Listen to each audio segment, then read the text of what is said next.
Good morning, student. Today we will learn about the next topic in chapter number 6. The next topic is concept of metabolism. This is the last topic in this chapter. Metabolism is the sum of the chemical reactions that take place within each cell of a living organism and provide energy for vital processes and for synthesizing new organic material. That means metabolism process जो है तो metabolism is the sum of the chemical reactions that takes place within each cell of a living organism. मतलब living organism जो है उनमें से हर एक cell में जो केमिकल रिएक्शंस होते हैं, अलग अलग तरह के जो केमिकल रिएक्शंस होते हैं उनका उस रिएक्शंस टोटल मिला के कि जिसमें से हमको एनर्जी प्रोवाइड होती है हमारे वाइटल प्रोसेसेस के लिए, तो उस प्रोसेस को बोलेंगे metabolism. It involves continuous process of breakdown and synthesis of biomolecules through chemical reactions.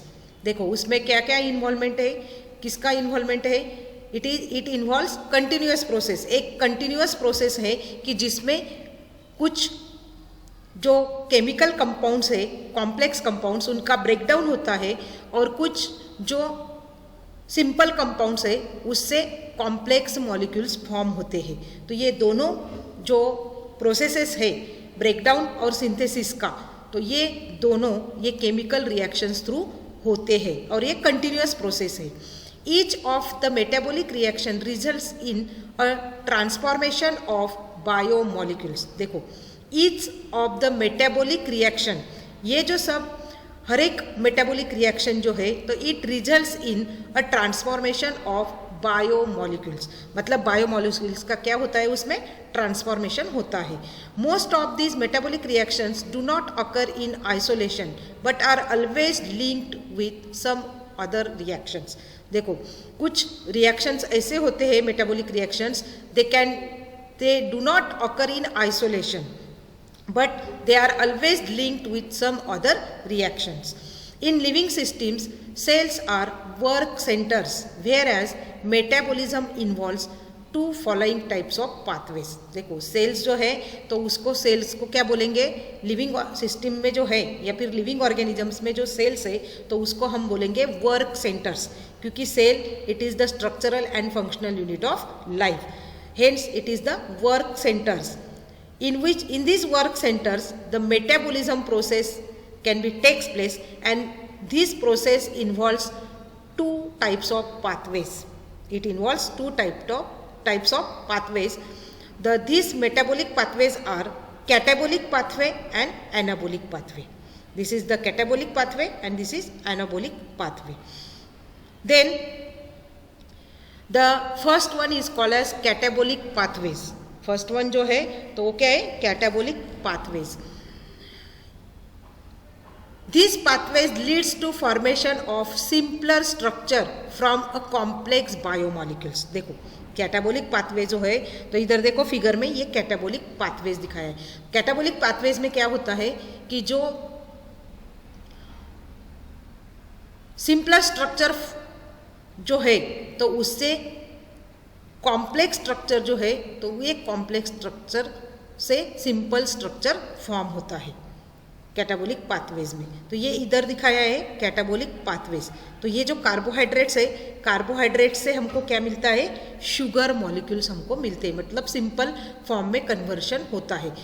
When we eat, example दिया है देखो, when we eat wheat, bread और chapati, our gastrointestinal tract digest the starch to glucose units with the help of enzymes and releases energy in the form of ATP, that is adenosine triphosphate. मतलब catabolic pathways में क्या होता है कि जो complex food material है उसका breakdown simpler form में होता है.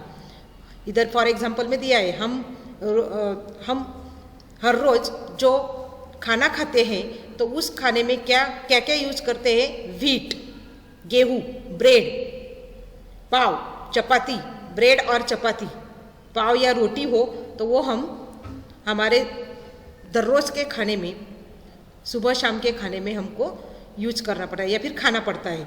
तो उस खाने में जो उसमें है स्टार्च या फिर कार्बोहाइड्रेट्स है तो उसका कन्वर्शन सिंपल शुगर्स यानी ग्लूकोज यूनिट्स में होता है। कहाँ होता है? Our gastrointestinal tract digest, that means hydrolyses the starch to glucose. हमारे जो गैस्ट्रो इंटेस्टिनल ट्रैक्ट है तो उसमें जो डाइजेशन प्रोसेस होता है तो उसमें स्टार्च का कन्वर्शन ग्लूकोज यूनिट्स में होता है and it can takes place with the help of different types of enzymes and releases energy in the form of ATP, adenosine triphosphate. तो ये जो है एनर्जी रिलीज होता है और कॉम्प्लेक्स फूड का सिंपलर फॉर्म में कन्वर्शन होता है। तो इस प्रोसेस को हम क्या बोलेंगे? Catabolic process. देखो इधर ये फिगर में ही इधर दिखाया है, दोनों चार्ट में दिखाया है। एक कैटाबोलिक रिएक्शन है, कार्बोहाइड्रेट्स, ग्लाइकोजन एंड स्टार्च, इसका कन्वर्शन किस में होता है? ग्लूकोज में होता है। और क्या फॉर्म होती है? एनर्जी फॉर्म होती है। किसके फॉर्म में फॉर्म होती है? एटीपी के फॉर्म में एनर्जी फॉर्म होती है। सेकंड में इधर लिपिड और ट्राइग्लिसराइड जो है तो उसका conversion fatty acids and glycerol में होता है, उधर भी एनर्जी हमको मिलती है। आया ध्यान में? लेकिन प्रोटीन्स का कन्वर्शन अमाइनो एसिड्स में होता है। Proteins are converted into simpler form that is amino acids which can liberate the energy. तो इधर एनर्जी लिबरेट होती है, इधर वाटर और कार्बन डाइऑक्साइड भी लिबरेट होता है।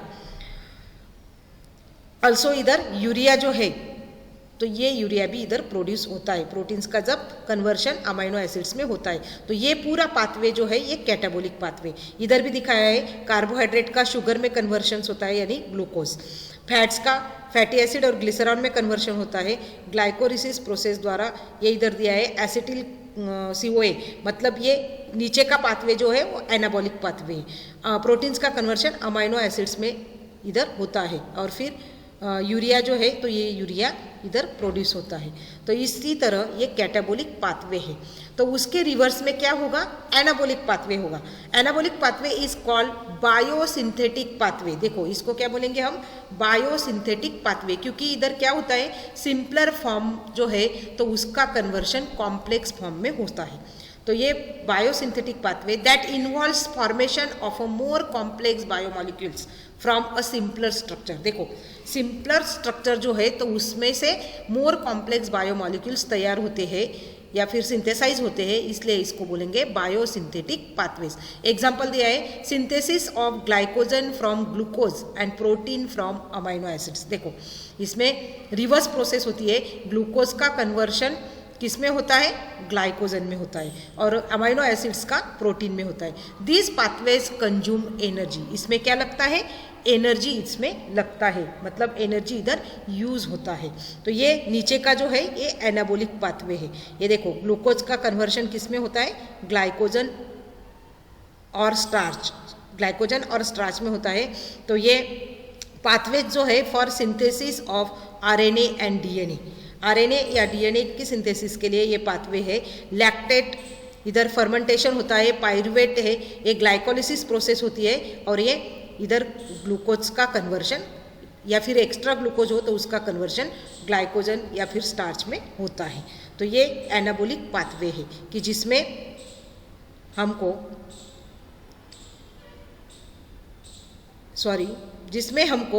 ये ग्लाइकोजन और स्टार्च हमको मिलता है, मतलब सिंपलर फॉर्म से कॉम्प्लेक्स फॉर्म में कन्वर्शन होता है।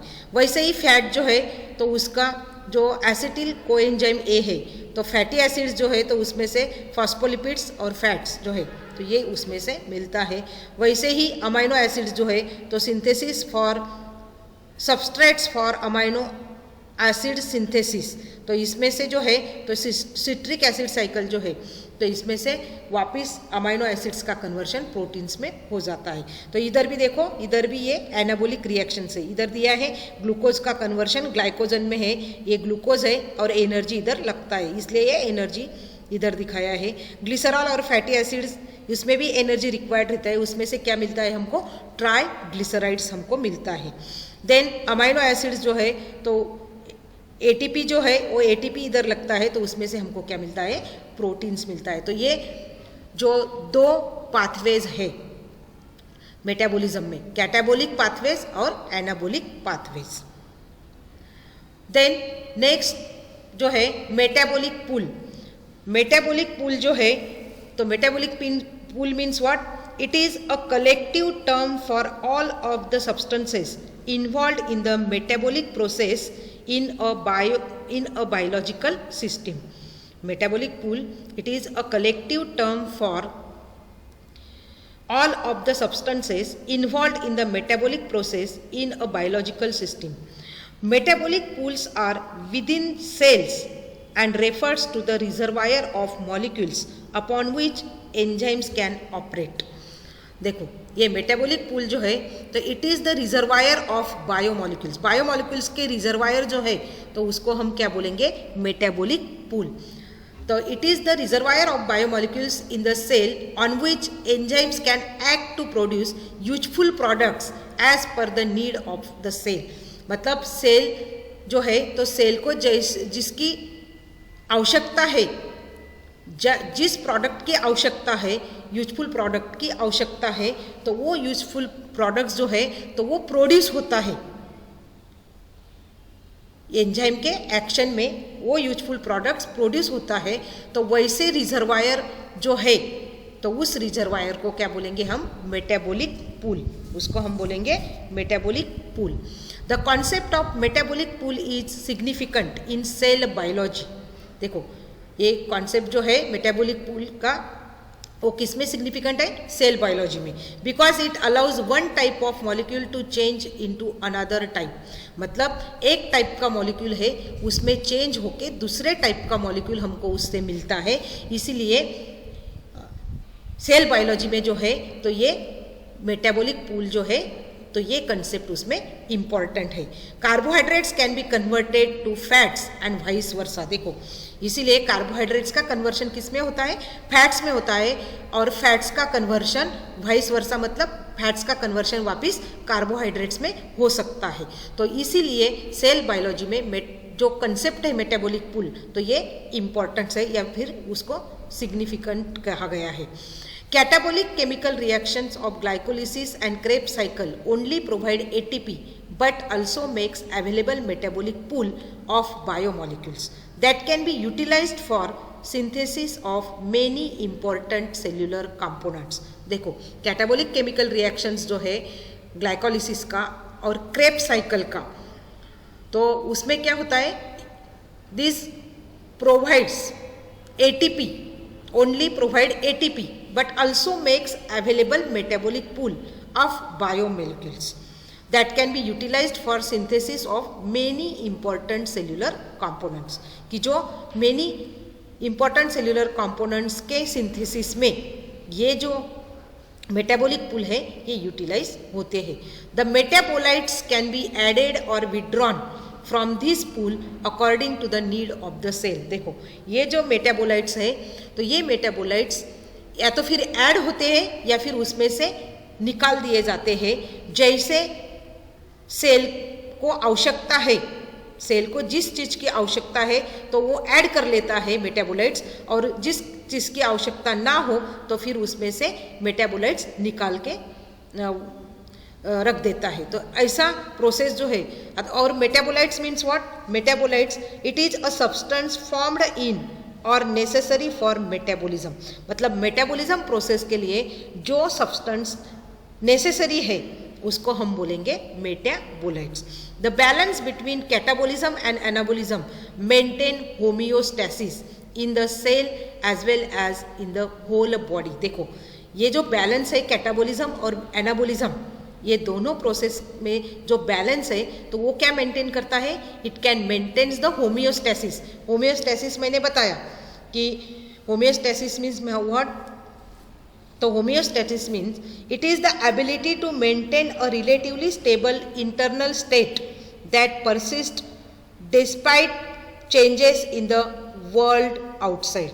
देखो क्या है जो होमियोस्टेसिस जो है, तो homeostasis means it is the ability to maintain a relatively stable internal state. मतलब रिलेटिवली स्टेबल इंटरनल स्टेट जो है बॉडी की, तो वो मेंटेन करने वाली जो एबिलिटी है that persist despite changes in the world outside. मतलब आउटसाइड वर्ल्ड में जो वर्ल्ड के आउटसाइड में जो चेंजेस होते हैं उसी हिसाब से इंटरनल स्टेट जो है बॉडी का, तो वो रिलेटिवली स्टेबल रखने का काम जो होता है या फिर मेंटेन करने का काम जो है, तो वो मेंटेन करने वाली जो प्रोसेस होती है तो उसको क्या बोलेंगे हम, होमियोस्टैसिस। और दूसरे वर्ड्स में बोलो तो tendency towards a relatively stable equilibrium between interdependent elements especially as maintained by physiological process. तो होमियोस्टैसिस का बेस्ट एग्जाम्पल है control of body temperature in human being. Humans में बॉडी टेम्परेचर जो है तो वो कंट्रोल करने का काम होता है, तो इसको हम बोलेंगे homeostasis in the cell as well as in the whole body. आया ध्यान में? तो ये मेटाबॉलिक पूरे। और उसमें जो अगला टॉपिक है सेकेंडरी मेटाबोलाइट्स। सेकेंडरी मेटाबोलाइट्स जो है तो सेकेंडरी मेटाबोलाइट्स हम किसको बोलेंगे? सेकेंडरी मेटाबोलाइट्स जो है तो secondary metabolites are small organic molecules produced by organisms that are not essential for their growth, development and reproductions। देखो तो इसमें दो टाइप के मेटाबोलाइट्स होते हैं, प्राइमरी मेटाबोलाइट्स और secondary metabolites. Primary metabolites means what? Primary metabolites जो है तो it is a kind of metabolite that is directly involve in normal growth, development and reproduction. मतलब प्राइमरी मेटाबोलाइट्स हम किसको बोलेंगे कि एक मेटाबोलाइट का टाइप है कि जिसमें से कि जो डायरेक्टली किस में इन्वॉल्व होता है? Directly it is involve in normal growth, development and reproduction. मतलब ग्रोथ, डेवलपमेंट और रिप्रोडक्शन में डायरेक्टली इन्वॉल्व होने वाला जो मेटाबोलाइट है तो उसको हम बोलेंगे प्राइमरी मेटाबोलाइट्स। देन एग्जाम्पल है प्राइमरी मेटाबोलाइट्स के amino acids, nucleosides and enzymes और कोएंजाइम्स, तो इसको हम बोलेंगे प्राइमरी मेटाबोलाइट्स। ठीक है? तो सेकेंडरी मेटाबोलाइट्स किसको बोलेंगे हम?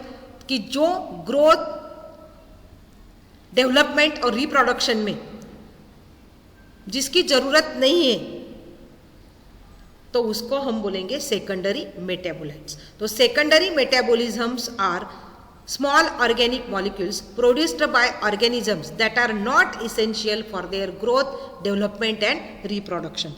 तो secondary metabolites जो है they are compounds that are not required for the growth or reproduction of an organism।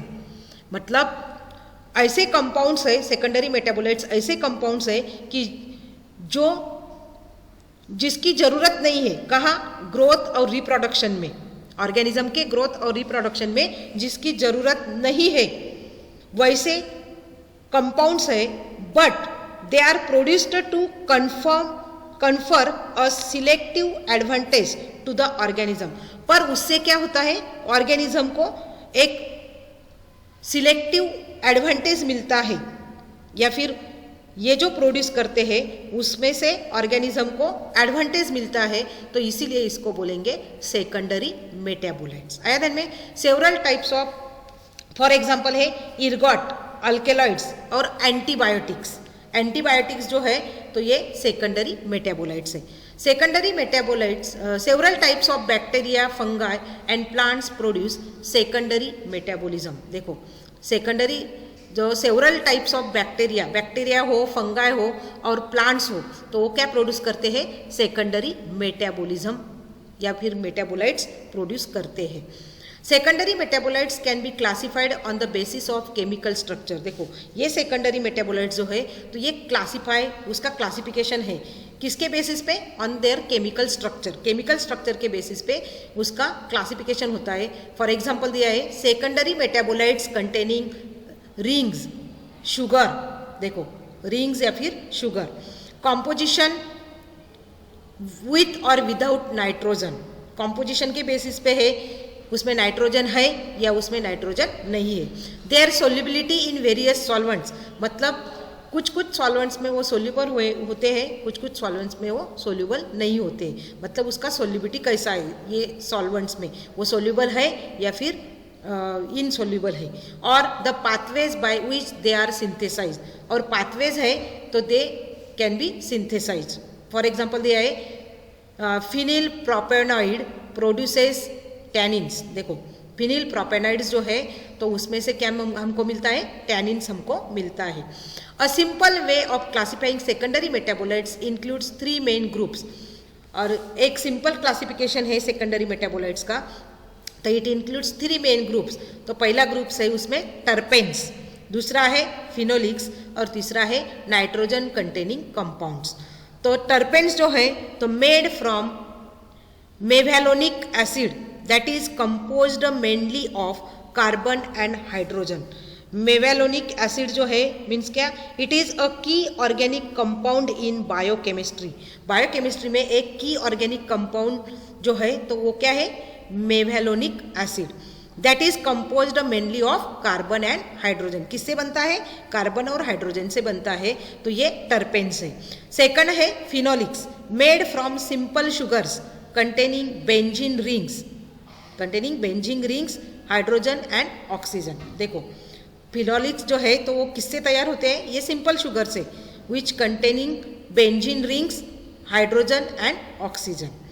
और तीसरा है nitrogen containing compounds extremely diverse class में अल्सो कंटेन सल्फर। देखो ये डाइवर्स क्लास है लेकिन इसमें it also contains sulphur, sulphur इसमें होता है। तो ये 3 टाइप के जो है ग्रुप्स, तो ये सेकेंडरी मेटाबोलाइट्स के ग्रुप्स है।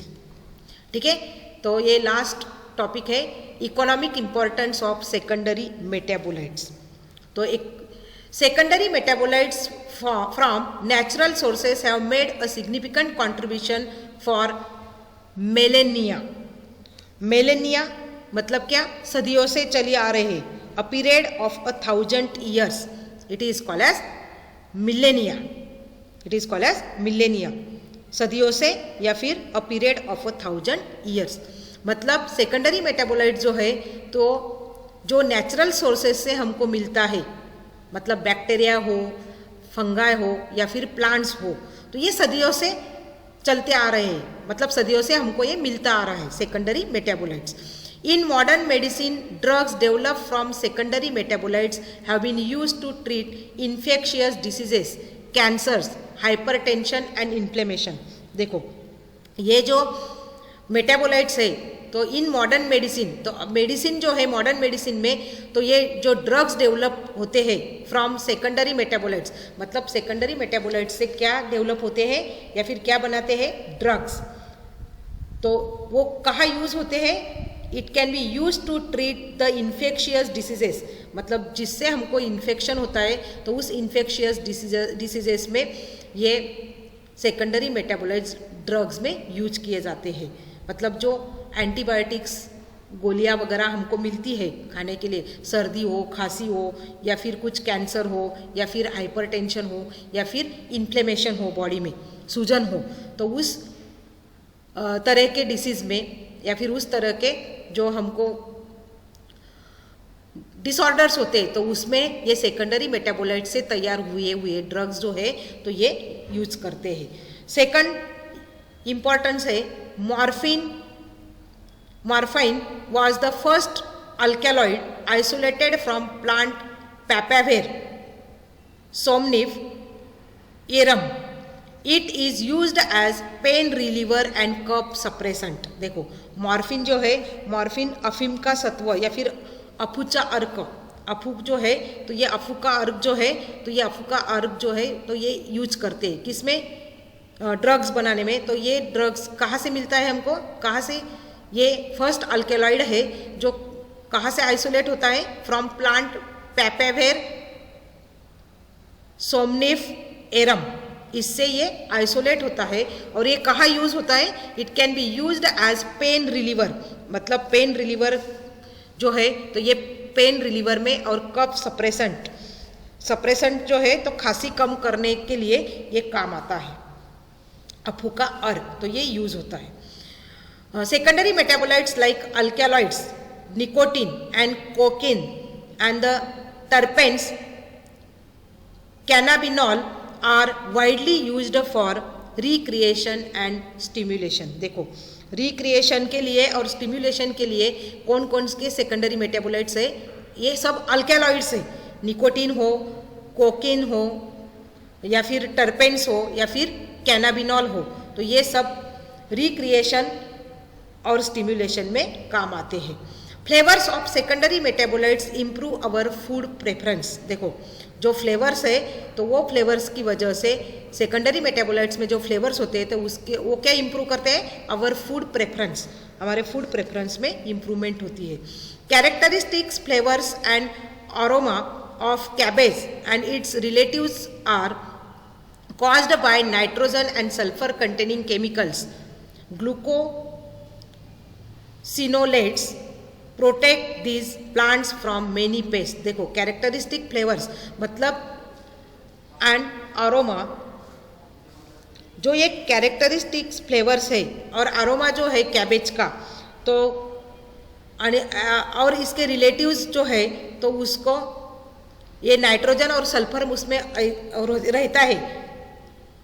केमिकल्स जो है नाइट्रोजन और सल्फर कंटेनिंग केमिकल्स उसमें होते हैं, तो इसकी वजह से जो पेस्ट है वो पेस्ट से प्लांट का प्रोटेक्शन होता है. आया ध्यान में. तो ये फ्लेवर्स जो है तो ये फ्लेवर्स उसमें काम आता है.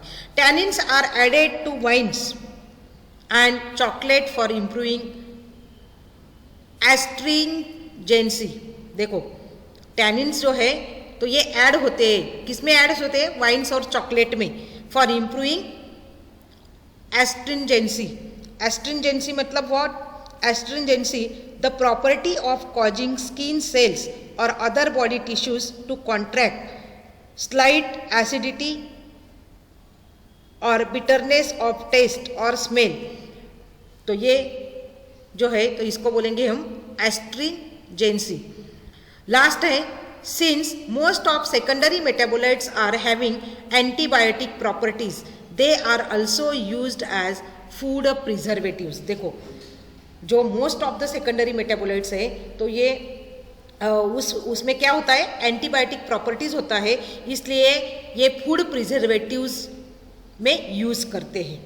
फूड प्रिजर्वेटिव्स जैसा उसमें यूज़ करते हैं. मतलब फूड जो है तो वो प्रिजर्व करने के लिए जो प्रिजर्वेटिव्स लगता है, मतलब ज़्यादा दिन तक वो टिका रहता है फूड, तो इसीलिए फूड प्रिजर्वेटिव्स जो है तो ये सेकेंडरी मेटाबोलाइट्स उसमें एंटीबायोटिक प्रॉपर्टीज़ होने की वजह से फूड प्रिजर्वेटिव्स जैसे मतलब फूड प्रिजर्वेटिव्स वो है, यूज्ड एज फूड प्रिजर्वेटिव्स. आया ध्यान में. तो ये इधर हमारा बायोमोलिक्यूल्स चैप्टर जो है तो वो बायोमोलिक्यूल्स चैप्टर भी हमारा फिनिश हुआ. Thank you.